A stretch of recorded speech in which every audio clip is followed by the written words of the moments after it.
Good evening. I'm Oman. And I'm Cher Calvin with breaking news in Panorama City, where an investigation is underway after a gun shot out the windows of a Maserati, injuring at least one person inside. It is unclear if the shooting was a targeted or random attack. That gunman is on the run tonight. KTLA's Carlos Saucedo live at the scene in Panorama City with the latest. Carlos. Micah, sure, there are two different scenes here in Panorama City. We're still waiting to get confirmation that they're actually connected, but this is where that Maserati SUV came to rest behind me at this intersection. Now, let's show you video before the vehicle was actually towed here. Police spent about 2 hours searching that vehicle that had been shot up. The driver's side windows were completely shot out. LAPD detectives recovering a gun from that vehicle. Clear how many were inside when the driver jumped the curb on Cantera and Ventura Canyon, crashing onto. But LAPD detectives tell me there were one victim. That victim drove themselves trying the emergency room at Kaiser Permanente. We're still waiting on confirmation, but it's believed the original shooting took place about 2 miles from here on Chase and also in Panorama. This evening, police started getting calls of shots heard near this apartment complex. At one point, police were seen searching a white vehicle. Minutes later, officers in tactical gear went into an apartment, searched that unit, including the balcony, but came out empty-handed. No suspect was detained at the original scene. Now, back here live, we're still told that police are still searching for a suspect at this hour. That's the latest from Panorama City. Carlos Saucedo, KTLA 5 News. Thank you, Carlos. Police in Panorama City now combing for clues to find that shooter. Gil Avis overhead in Sky 5 with the latest on the search. Gil? Oh, Sharon, Micah, we were over this apartment complex here, the 8400 block of Cedros. It's called the Cedros Royal Apartments. We watched officers go in and out of this building, searching a certain apartment in that place, but they found no shooter at that point. I can tell you that the crime scene is along Cedros here between Roscoe and Chase, and this vehicle right here has its rear window shot out. So there is a crime scene set up here, and they are processing. Again, the search for that suspect is still ongoing. They did not find anybody in the apartment complex. That's the latest overhead up in Sky 5. I'll send it back to you in the studio. Gil, thank you. And now to the war with Iran. The U.S. military unleashes the most intense airstrikes of the conflict so far as the price tag for the war skyrockets. And tonight, the battle is being waged over the Strait of Hormuz, the critical waterway through which 1/5 of the world's crude oil travels. New video tonight shows the U.S. military destroying Iranian naval ships and mine layers in the key channel as the regime threatens to block the strait, refusing to let one drop of oil leave the Middle East until the U.S. and Israeli attacks end. We have complete coverage for you. Mary Beth McDade is in Hollywood, where security is being increased ahead of the Oscars. But we begin with Sandra Mitchell in the KTLADT with the latest on the crisis. Sandy? Sheriff, of course, we've already heard about the human cost. More than 1,600 people killed in the war. Details about the to American taxpayers. Up the U.S. almost $1 billion a day for the first. The cost was $5.6 billion in munitions, as you should estimate. Most intense war so far. The most fighters, bombers, the most strikes. Tonight, new video of U.S. military's hammering Iranian targets, including 16 mine layer vessels that were positioned to further disrupt the global oil supply in the Strait of Hormuz. And I want the American people to understand this is not endless, it's not protracted, we're not doing mission creep. The president has set a very specific mission to accomplish, and our job is to unrelentingly deliver. Today's massive air attacks came after President Trump vowed to hit Iran 20 times harder, saying death, fire, and fury would rain upon the enemy. And as the White House tries to subdue the outrage, spiking gas prices. Rest assured to the American people, the recent increase in oil and gas prices is temporary. White House Press Secretary Carolyn Leavitt promising the pumps will ease. National security objectives of Operation Epic Fury are fully achieved.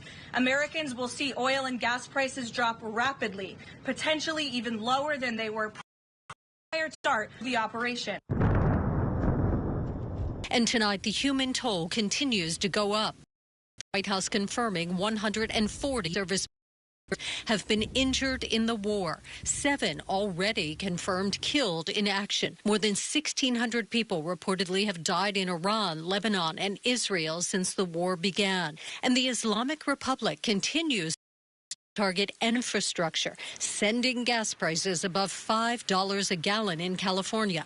Analysts say they will continue to go up. I wish I could say that the 51.1 cents that we rose over the past week on average across country was where we were going to remain this week. Even if we started today, we're not going to see this fall for a good while. Just in the last few hours, Iran's Revolutionary Guard saying it was executing continuous waves against U.S. in Israel. Live in the News Center, I'm Sandra Mitchell. Sharon, Micah. Thank you, Sandra. Security is being stepped across the United States amid concerns that Iran launch retaliatory strikes on American soil. Targeting this weekend's Oscar, there is no specific credible. The LAPD take no chance to keep celebrities safe. McDade, leader and more rising concerns and wolves, cyber criminals, and sleeper cells attack here in U.S.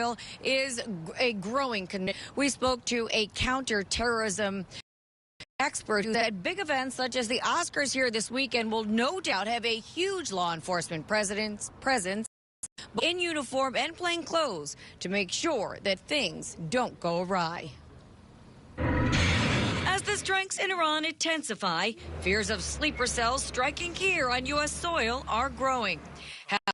Kempfer, a retired Marine officer, says it's been known as an Iranian agent have been positioned for quite some time. The reason everybody is tuned into this is because this terror threat potentially could be bigger than anything we've ever before. Authorities have reportedly issued an alert to local law enforcement on heightened enforcement, detecting a mysterious encoded radio broadcast that could trigger sleeper assets here in the U.S.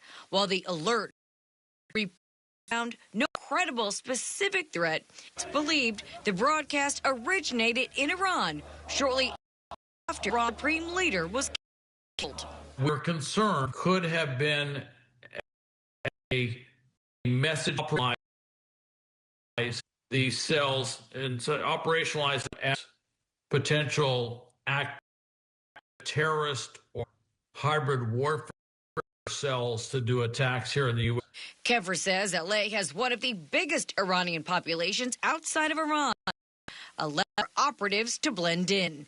Kempfer believes the most likely target transportation hubs, airports, or Jewish facilities at sporting and entertainment events. It is believed that they have target folders already ready to go should that day come when they get operationalized.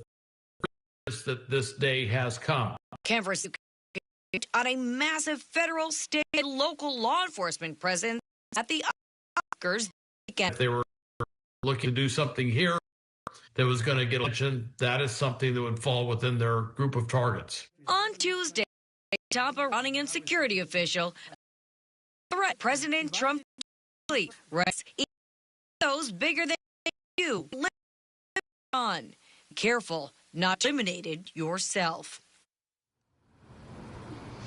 And Kempfer says that it's very important to stay vigilant. If you see something, say something. And if you're wondering exactly what this means, or you look for some as to what to look for, well, just go to the DHS website. For now, reporting live here in Hollywood, Mary Beth, we'll send it back to you guys in the studio.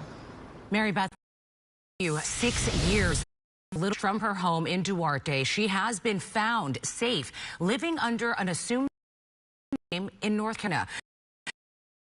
Karen Rojas, who is now was discovered after a full in the LA County Sheriff's Department. She had been involved in a local school alias. Tonight, she is in protection. Rojas was reported kidnapped on 2nd, 2020. The Washington office says no details are released this time. Unified Lieutenant Alberto Carvalho is speaking out first time after the FBI raided his home and district. Carvalho denies any wrongdoing and has asked to be reinstated while the investigation continues. That investigation is linked to All Here, the company behind a multi-million-dollar chatbot initiative the district launched in 2024 that failed within months. Carvalho has not been charged with a crime and is currently on paid administrative leave. A statement issued by his lawyers says he, quote, remains confident that the evidence will ultimately demonstrate that he acted appropriately and in the best interest of students. We hope the school board reinstates him promptly to his position as superintendent. A Florida woman is facing life in prison after prosecutors say she fired multiple shots at the Los Angeles home of Grammy-winning singer Rihanna.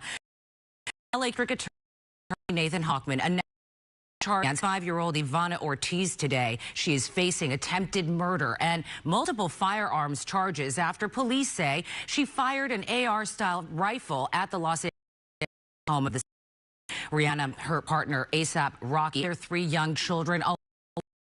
Rihanna's mother home when the shooting happened. Motivation for Ortiz is under full investigation. Law enforcement will be looking at any videos on social media and any additional evidence that they can uncover to both understand her motivation and why she did these particular acts. Ortiz initially issued a plea of not guilty and requested to postpone the arraignment until March 25th. She's being held on a $1.8 million. Scary. At least 7 park employees were at the hospital reporting dizziness and shortness. That happened around 12:30 near Sartoops in Tomorrowland. Tells the incident occurred after building materials being used by a contractor produced a strong odor.